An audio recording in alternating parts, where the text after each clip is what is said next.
ya mateys. Let's start that again.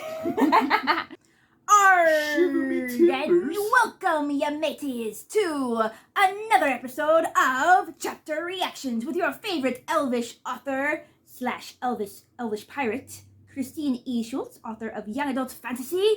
And today, we shall be actually reading my one pirate book that I have written, my young adult fantasy called The Pirates of Meleeon. Now, this is actually a little bit of an older cover. The image for the cover is still the same, but the fonts and things have since changed. So I will go ahead and include a picture of the new cover for you guys to see the differences. And you'll also notice by looking at the new cover that The Pirates of Meleeon is part of the Amielian Legends, which is a collection of standalone books that are all set in the same universe. They can all be read separately, but if you read all of them, you might start to notice connections between certain characters or, places that you've seen before. But yeah, so we're just going to hop into it. And obviously, I've read this because I wrote it, but this is his first time hearing about anything from the Pirates of Meleeon. He's been looking forward to this for quite a while, so I'm glad that I was able to find one of my old copies lying around since I don't have any newer copies on hand. So we're going to go ahead and start, as always, with the blurb. But if I could have your phone for that, because this is an old enough copy to where this is the old version of the blurb. And I'd like to read them. Narwhals attacking at sea. Oof. As you can see, Pugsley is also joining us for this reading. He's a big fan of pirates, right? He is. Pugsley the pirate. Here, let pat for a second. See, he likes it. I'm sure he does. He loves it. I'm sure he does. But you can. I didn't disagree with you. We'll let you have it back for the reading, though. I appreciate it. What's taking so long? She's the kindest girlfriend ever. All right. The blurb says, Elia Roquette is fascinated by the charming stranger, Captain Jack Roquette, and not because he has purple hair. After all, so does she, being a princess of the Meleeon archipelago. This new stranger is both more and less a stranger than Elia realizes, for his name isn't really Jack Roquette. It's James Roquette. He's not really a captain of one of her father's ships, but of the magical Suncatcher, the most notorious pirate ship in the waters of the Meleeon archipelago. He longs for the quiet, respectable life of a gentleman, as much as she longs for a life of freedom and adventure outside the palace walls. Together, can they recapture the moon vessel and rescue Elia's fiancé, Nicolai, while unraveling the dark secrets of their past? And can Elia show James that it's not through material wealth and stability that true peace is found, but through inner peace of the heart and soul? I think that's probably the only thing that's really changed. We're not going to worry about it, so. Alright. Oh, why did that not stop? And now it's time for part 1, chapter 1 of The Pirates of Meleeon. April 1488, AZS. Banging, shouts, and cheers sounded below the deck of the moonlit Suncatcher. As starlight shimmered across the deck, its golden sheen seemed to reflect the high spirits of a day well spent. James grinned, shook his head, and ran his fingers through his shoulder-length light purple hair. Catching a glimpse of movement from the corner of his eye, he looked over and said to the peg-legged passerby, "Hey, Charlie, what's going on down below?" Old Charlie, James' first mate, shrugged. "Oh, just a bit of celebration on account of his win in the fight." "Really?" James arched a curious brow. "And you all didn't invite your own captain?" Old Charlie grinned. "You know how they are, Captain. Always so eager to have a good time. They meant nothing by it." "I know." James smiled and started once more toward the hatch. Before descending, he glanced up at the Jolly Roger flag waving victoriously upon the mast of the Suncatcher, one of the most notorious pirate ships in the waters surrounding the Meleeon archipelago. Pulling his lavender hair back and tying it with a leather cord, James stepped lightly down the stairs and barged into one of the storage rooms where his crew of fellow purple-haired Meleeons gathered. He smirked and wrinkled his nose at the familiar stench of rum as they filled and clanked mugs of the frothing liquid, all the while roaring with frivolous talk and laughter. "What's going on, fellows?" James stepped forward, and the crowds parted. "Bit of rum to celebrate, Captain?" Raoul asked, extending a mug. "No, thank you." James immediately stopped and felt his face drain of all color. What is the meaning of this? Several pirates jumped, and mugs shattered to the floor. As everyone focused on their captain, the noise died away. Huddled in the corner beside one of the large crates was a young girl, her tattered dress smudged with dirt, her head buried in her arms which drew her knees close to her body. Wild, dark amethyst curls spilled over her shoulders, instantly reminding him of her. Captain! Glass-eyed Mooney took a step forward. Are you all right? What's going on here? James wheeled to face his crew. Their eyes widened, and several jumped or stepped back toward the doorway. Come now, we was going to tell you we had her, said Scarface Raoul, running a hand down his long, dark purple ponytail. We was just going to have a bit of fun. You know, give her a bit of a scare. Fun? James echoed, trembling. A hot flush touched his skin, replacing the horrified white with an angry crimson. He swept a menacing glare at each of his crew. You call this indecent treatment of a lady fun? Since when have the crew of the Suncatcher ever made it their custom to assault young women for fun? I'm sure those of you with wives would not consider it so fun if those wives found out. He stared hard at his crew for a few moments more. Then he turned back to the girl and froze as their violet eyes met. Her eyes widened and her mouth gaped. Fear turned to wonder, and she breathed. James? James's lips parted as well, but no sound came out. For a long time, he just stared at her, wondering just how real the dream before him was, and how.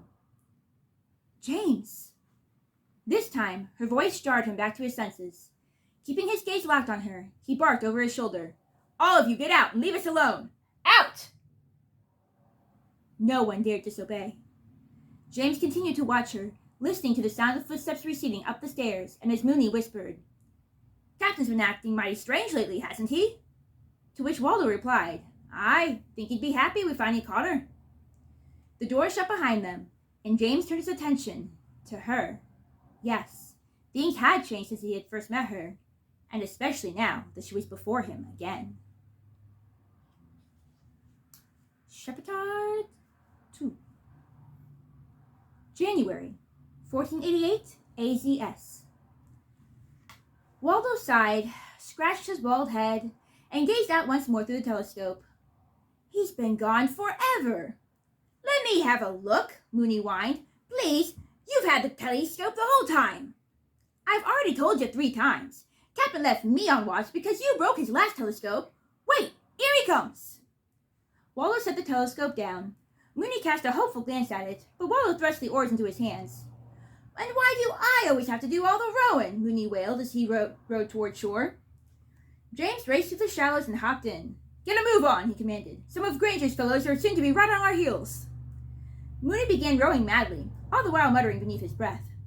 It took you forever, Waldo said. We thought you'd run into a bit of trouble or something. Well, getting the information was a cinch, but... James pulled a golden watch inlaid with ocean blue gems from his pocket, and Waldo's eyes widened. Even Mooney paused his mumbling to admire it. Stealing my watch back from Granger was another matter. I dare say we won't be able to set foot in Goth for quite some time. However, it was worth it. Take a look at this. James presented the newspaper. It was a bit torn and crumpled from the excitement of his likely narrow escape, but not so much that Waldo's jaw didn't drop when he saw the picture on the front page. Blimey, that's the best price for venison I ever saw. Not the new meat shop, you numbskull, the girl. Oh, she's a real beaut, isn't she? Yes, actually, James added, rolling up the paper and shoving it in his leather sack. Elia, the daughter of Irian, king of the Meleeon archipelago. So she's a princess. The king. Is that the sulking big feller in the other picture? It is. Blimey, looks like you've outdone yourself this time, James. Indeed, gentlemen. The captain smirked, sat up straight, and lifted his chin. They're hosting a ball at their palace. I need merely attend and introduce myself as Privateer Roquette. Waldo chuckled. The real Roquette was tied up in the prison quarters of the Suncatcher until James's mission was carried out. He looked nearly identical to James, and really set foot in Azalia, the island housing the Meleeon archipelago's capital and king, which would make it shamefully easy for James to impersonate him. And woo the girl with my charm. In a few days, she'll be mine. We'll hold her for ransom and get a very large sum from the king. We'll have enough money then to sail far away and start our lives over as respectable gentlemen. Waldo's eyes shone. It's a brilliant idea, Captain. Though I'm not so sure about all that gentleman talk. Neither am I, but... James's voice trailed, and his gaze became distant. Waldo carefully watched his captain. James had a secret desire, a strange longing, to enter society as a respectable gentleman. He even dressed like one most of the time, and was definitely far cleaner than most pirates. But it was more than a desire for proper hygiene that had set his longing in his mind. He always said that he felt as though it was something he was meant to do or be. He felt sometimes as though he did not belong to the world of piracy at all, although, in Waldo's opinion, with all his skills and cleverness, he certainly fit well into its mold. "Captain," Waldo said. James snapped out of his reverie with a smile. "Nothing. Ah, there she is, our lovely golden suncatcher. Prepare to board and make for the island of Amielian, gentlemen." Never before had James witnessed such a spectacle. As he entered the ballroom, its immensity and splendor stunned him. A broad staircase spiraled down to the floor below on either side. A white carpet covered the stairs, and he was almost afraid to step on it. It looked so pure and clean. He did, though, all the while noting the crystal chandelier glistening like many stars, the high arched stained glass windows, the brightly woven tapestries, and the people he especially admired. He was not used to being surrounded by people dressed so elegantly. He was not used to dressing so elegantly himself, and kept tugging at the sweaty white gloves he was told all gentlemen wore in Amielian nowadays. He almost felt unworthy to stand in such a place, and yet, somehow, he fit. Somehow, though it seemed an odd feeling for such a notorious pirate like himself to have, he belonged here. "Roquette! I say there, Jack Roquette! It's been quite a few years!" James quickly remembered that his name... "Roquette! I say there, Jack Roquette! It's been quite a few years!" James quickly remembered that was his name for the next few days, and followed the voice which came from... "King Arian! An honor to see you again, your majesty!" James grinned and heartily embraced the king's outstretched hand. Deceiving the king in his new role was going to prove even easier than he had thought. "Captain Roquette, my good man, I want you to meet some friends of mine, Captain Green and... Well, you've met Captain Green before, though, haven't you?" "Yes, of course." James nodded in the direction of the broad-shouldered man with a thick, burly beard. "Jack, old friend, what happened to your beard?" Green asked. "Your sister, the lovely Liana, did she make you finally shave it off?" Yes. Yes, she did." James inwardly scolded himself. He usually researched every detail of his kidnapped victims to a T, but hadn't found any traces of his sister. He must investigate more thoroughly next time. While Green grinned at James's embarrassed expression, the king said, "I say, where's Harris? Has anyone seen him?"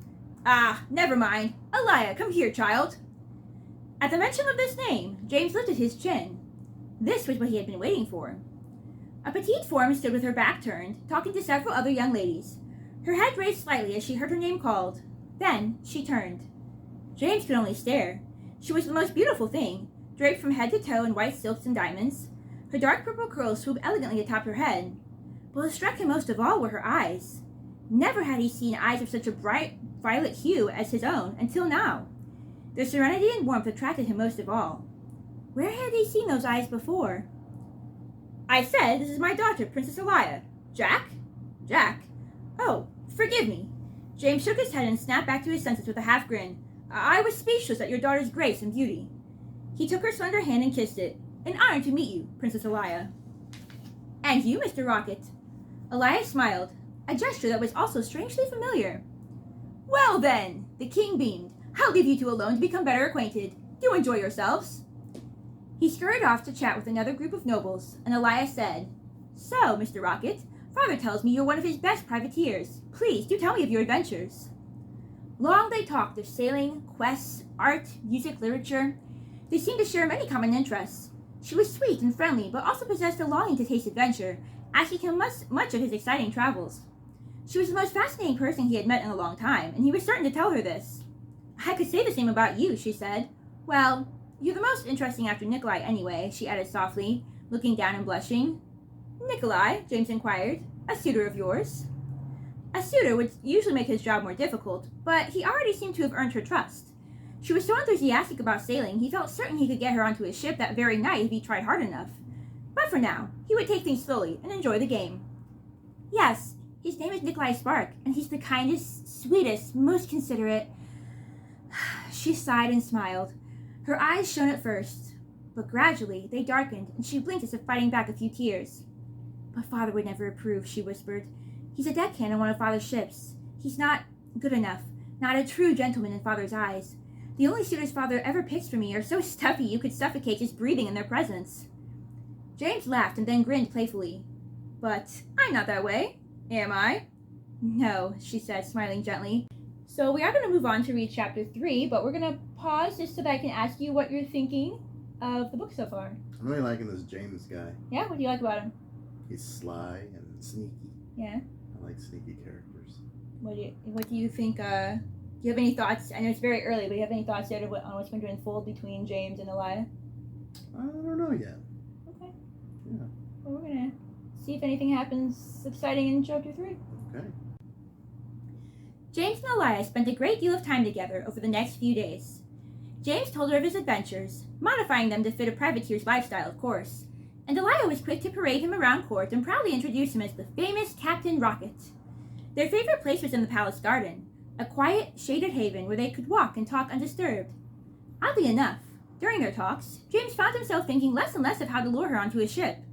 He enjoyed their friendship and relished in being able to walk so freely among society.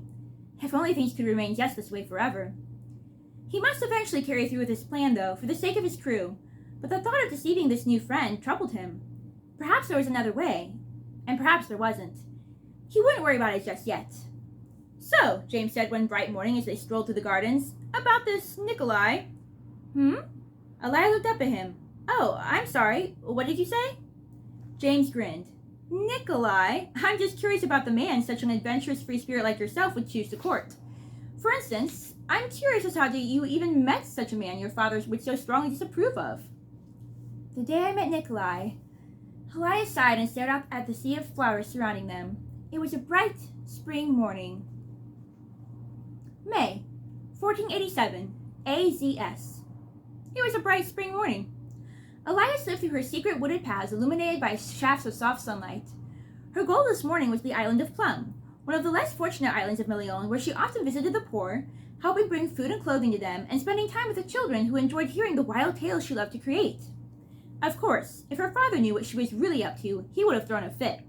Father always said that charity was something to be given and enjoyed from a distance, namely in the form of something material, like money, so one would not feel obligated to mingle with the lower classes. But Elia enjoyed ministering to her people on a more personal basis. She especially reveled in the chance to share her faith with them. Faith had always brought her hope during her lonely childhood and had strengthened her well into adulthood. She wished to bring that same hope and peace to others. Hence, she made the trek to Plum as often as she could, and in secret so as not to risk being seen by her father or any of his so-called friends, perhaps acquaintances, or even spies was a better term, on the main roads. Heaven forbid that would happen. She would surely never hear the end of it, and might even be locked up in her room. It wouldn't be the first time, though it would be the first in a while. A lifetime in the castle had long since helped her learn how to act and work around her father's restrictions, so as to grant herself more freedoms.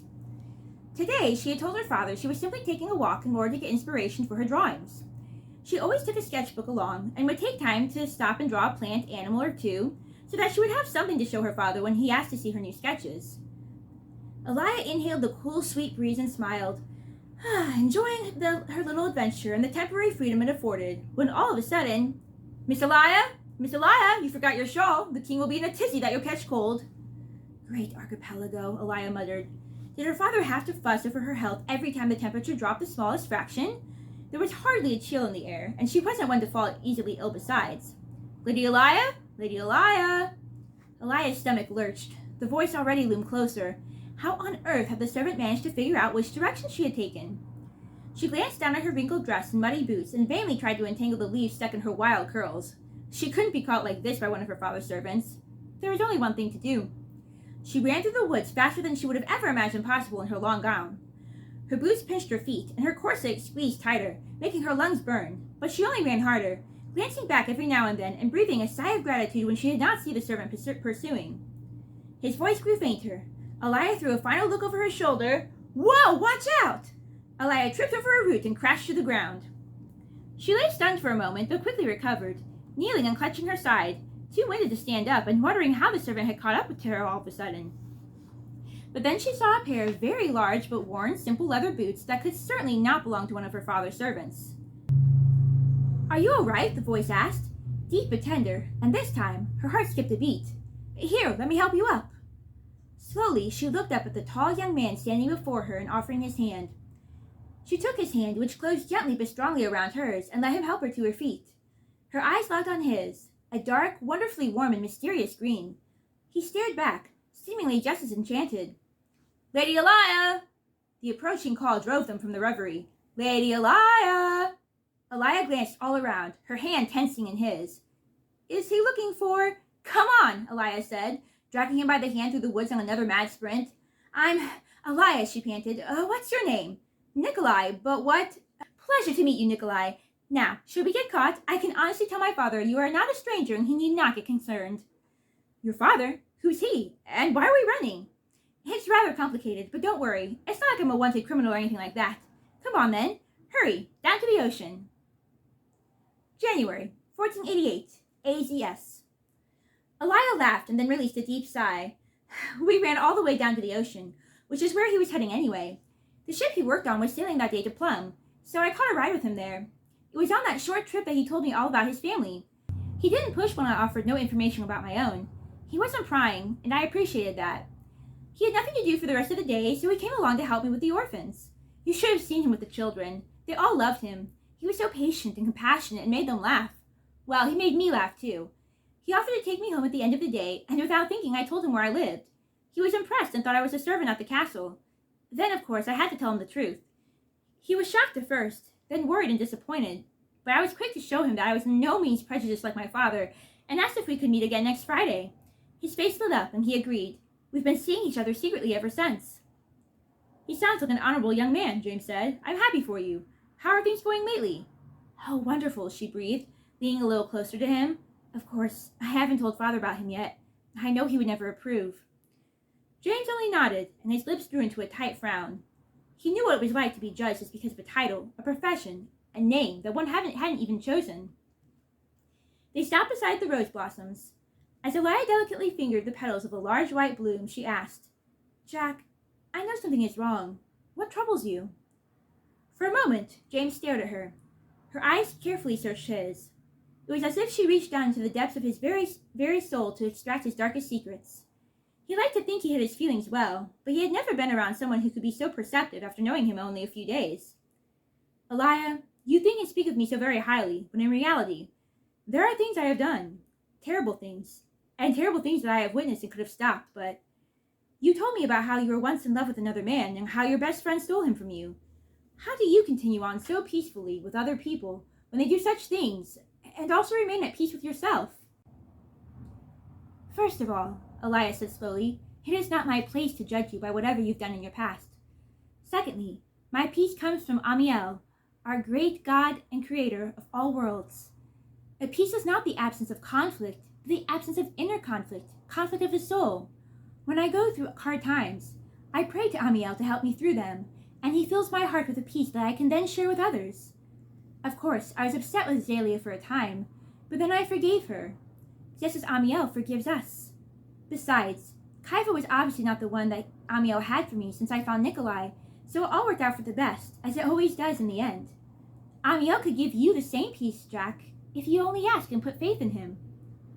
"I doubt Amiel would take time to listen to my prayers," James muttered. The subject of faith had never been a comfortable one for him, and he certainly wasn't in the mood right now for any sermons. Elia looked at him with uncertainty, but continued. "Amiel does not determine our futures by what we've done in the past. Once we ask forgiveness, he forgives us for everything, remembering our sins no more. Such a peace it gives you." "Well, I've gone along fine without all that until now." Elia paused mid-sentence, looking a bit caught off guard. Then she closed her mouth and glanced away, looking thoughtful, but still saying no more. James felt a twang of guilt at so harshly dismissing her. But it was true, was it not?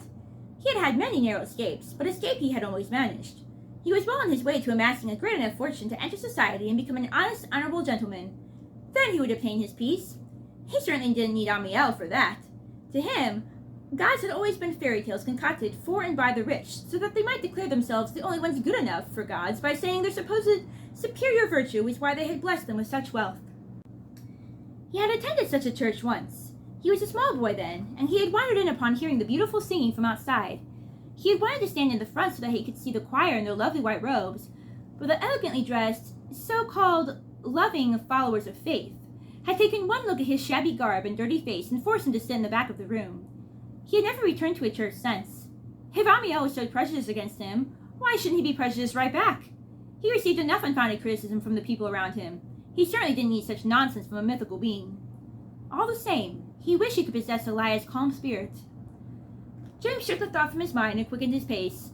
Come, the lilies are in full bloom. Let's have a look, shall we? We're going to do one more. There. We're going to do one more chapter. Chapter 4.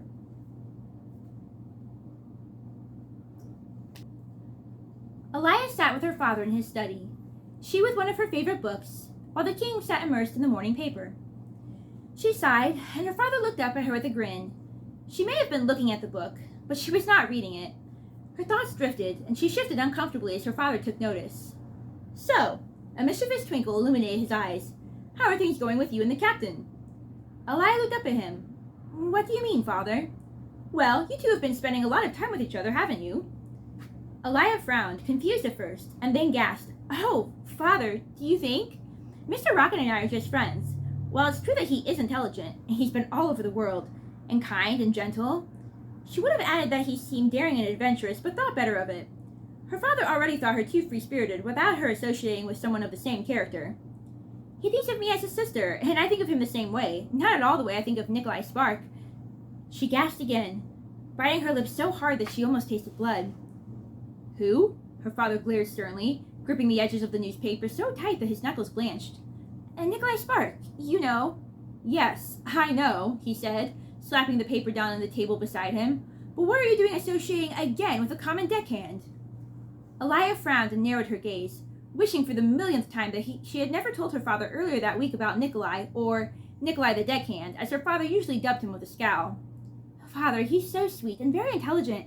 He can wield a sword more skillfully than anyone else I've ever seen, and knows more about maps than some of our finest cartographers, and he's a strong follower of the faith of Amiel, father. I don't care if he's a flying fish, the king snapped. He has no heritage, no fortune, no rank. He's a kind man, father, and a gentleman. He is not a gentleman. Does a gentleman labor as a lowly common deckhand? He may not be a gentleman in the way you think, father, Elia returned, her face flushing hotly, but he is a gentleman. His father died when he was young. They were forced to use the remaining fortune to eliminate unpaid debts and taxes. Nicolai has had to work all his life to support his mother and sisters. Enough! I've heard enough, the king shouted, banging his fist on the table. You are not to associate with this man or his family anymore. You are not to speak to him, write to him, or have any contact with him. It is a disgrace to the family name. Do you understand? Yes, father, she muttered. Good. He snatched up his paper and hid behind it. Elia glanced down at the piece of parchment she had wedged inside her book. Her letter to Nicolai. She glanced at her father, carefully grabbed the quill set on the table beside her, and scrawled at the bottom of the note, I'll meet you tomorrow night at your house for the party. 9 o'clock sharp. Elia wound with Nicolai down the dark streets of Azalea, laughing and talking. As they rounded a corner, Nicolai said, Watch out! He gently pulled her aside right before she ran into someone. Jack! She exclaimed. I didn't expect. What are you doing? Oh, just a little privateer business, he said with a grin. And where have you been? At Nicolai's. We were having a party. Nicolai nodded, took Elia's arm, and gave James a serious look. I was just escorting her home, sir. Well, perhaps I could take her the rest of the way. There is something I wanted to talk to you about, Elia, if your escort here doesn't mind. James smiled warmly. Of course not. Nicolai returned the grin, and the tension in his touch melted. I know she'll be in good hands if all she's told me about you is true. James arched a brow. All good, I hope. Mostly. Nicolai's eyes twinkled with their own mischief. I suppose that's better than no good at all. Well, I'll take the lady then, from one gentleman to another. Nicolai gave Elia's hand to James, who linked his arm in hers. Have a good night, Nicolai. And you, sir. Good night, Elia. Good night. She smiled sweetly. Until tomorrow. As Nicolai slipped into the night, and James and Elia continued toward the castle, James said, Tomorrow, eh? Yes, we've arranged another meeting. Actually, we'll have to keep on arranging meetings this way until we can find some way to get around Father. James grinned. Well, you know I won't tell. Elia returned the smile. I know. Now, did you want to... Oh, what's this?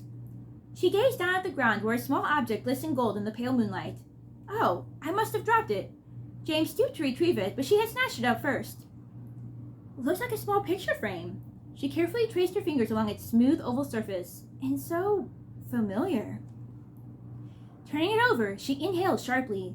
Then, her breath seemed to stop as she held the small object tenderly, staring as though it was some rare, delicate creature whose bones might break if not handled gently enough. "Where did you get this?" she breathed. "I've always had it," James said. "I've always assumed the portrait to be my mother's, and I've never seen any else with such violet eyes." His voice trailed, and Elia looked up into his deep violet eyes, wide with wonder. "Your eyes are hers," he said. "In fact, if I hadn't known any better, I would have said at a glance that you are my mother. I have one just like it. I carry it with me always." Elia pulled from her pocket an exact replica of the portrait in the oval frame. It was James's turn to stare and gently handle the miniature. "Father told me there were only 2 like it ever painted. Mama had one made for me and my twin brother. Then, when we were only 2, there was a terrible accident at sea, and only I survived." She blinked back a few tears as she thought about her poor beautiful mother's fate, the mother she had never known. Then she looked up at James, and her breath quickened. "At least, that's what we thought. But you have to be James Roquette, my brother, and there can be no other explanation for you having one too." "James?" Elia threw her arms around him. For a moment, he stood stiffly, too overwhelmed to take it all in. But then, slowly, his arms closed around her as it dawned on him. In her, he had found not just a friend, but a sister and a family. And yet, as he held her, another truth also dawned on him. He was a pirate, and she the daughter of a king. Shame mingled with the guilt that had already begun to tug at him the past few days. For the first time in his life, someone besides his crew looked up to him, but only because of his fancy fabrications. She believed nothing real about him. She knew nothing real about him. He had never minded lying before. His life was built upon lies and thievery. But she trusted him, looked up to him. What would happen if she found out the truth? Would her peaceful, forgiving spirit hold on even then? And even if she forgave all, he could not disgrace her. Nor could he end his being a pirate at the drop of a hat. He had unfinished business to attend. He must make certain his crew would be well looked after. He would get enough money to clear his name and re-enter society. And then, maybe then, he could return to Elia. But not now. She thought so highly of him. She must never know the truth. "Oh, James, I've always wanted a brother." Pulling gently from their embrace, she beamed up at him and grasped his hands in hers. "You don't mind me calling you James, do you?" "No, it's what I usually go by, actually. I only use Jack Roquette in your father's service. You might say I'm a spy of sorts. I'm not supposed to reveal my true name to anyone." "Oh, well, Father won't..." "Father! Yes, we must go tell him." She started forward again, tugging his hands, but he grabbed them firmly and stopped her. She looked back and tilted her head. "What is it? Is something wrong?" "Elia," he whispered tenderly, stepping forward to hover right over her. He played with a stray wisp of her hair and then tucked it behind her ear. "Elia, you don't know what joy it brings me to have found you. I've never had a real family, and having a sister means everything to me, but..." His voice trailed and he glanced away. "What is it?" Elia asked softly, placing a hand on his shoulder. For a moment, James hesitated. For a moment, he stared into her sincere gaze and considered revealing all. If anyone could understand, she would. And yet, in the end, he could not bring himself to disappoint her. "Elia, what I was coming to tell you is..." "Elia, I have to go away. I have an important mission to attend." Elia's smile faded. "So soon? But we only just found each other. When will we meet again?" "I don't know, but you must promise me something." "Yes, of course." "Don't tell anyone about me, about us, especially your father. I don't want anyone to know, not yet." "Of course," Elia nodded, though a confused frown masked her face. "And, if you really believe in your Amiel as much as you say you do, pray for me." With that, he slipped his hands from hers and disappeared down the street. His heartstrings tugged painfully as he heard her whisper into the night, "Of course I will. Every day." And that, my good friends, is the end of our selection from the Pirates of Meleeon. Before I forget, I want to let you guys know that with this being a little bit of an older version, if you guys get the book for yourself, there might be some wordings that are different. It has since been re-edited a little bit, so things might be a little bit cleaner, just a little bit different in the official version that is out now. But yeah, what did you think of that? I didn't see them being brother and sister. Didn't see it coming? Did not. All right. Do you have any thoughts on where the book goes from here? Any theories? You know what? I don't know. It's hard to tell right now. Yeah? Yeah. She does end up on his ship, though. How do you know that? At the beginning of the book. That's true. Yeah, how do you think things are going to go down with the king finding out that he still has a I don't son? think he's gonna like it. He doesn't seem like a nice person. Yeah, you would think he'd be happy about having a son, but also his son's being a pirate, so like who knows how that's going to go. So yeah, lots of questions to answer. Elia and James are brother and sister, but like, what happened? She's been told that there was a shipwreck. Maybe that's true, maybe that's not. Maybe we're gonna learn more about their history. I think that there's maybe some more secrets to be revealed there. And will Elia be able to be with Nicolai? We know from the blurb that there's also going to be rescuing a pirate ship at somewhere, in here. So yeah, to find out what happens with Nicolai and Elia and James, you can read the Pirates of Meleeon for yourself. As with all of my books, it is available on Amazon and Barnes & Noble in both paperback and ebook form. And I'd also love to know, what was your reaction to this reading? What are your thoughts on these first chapters? And what are some theories that you might have on what's going to happen next? Go ahead and feel free to leave some comments with those details. And on that note, happy reading. May you be inspired, and I'll see you in my next video. Let me finish it. You can't just skip to the end like that. No, I'm on chapter 4. Oh, wait, we gotta do other videos now. Chapter 4. We just read chapter 4. Chapter 5.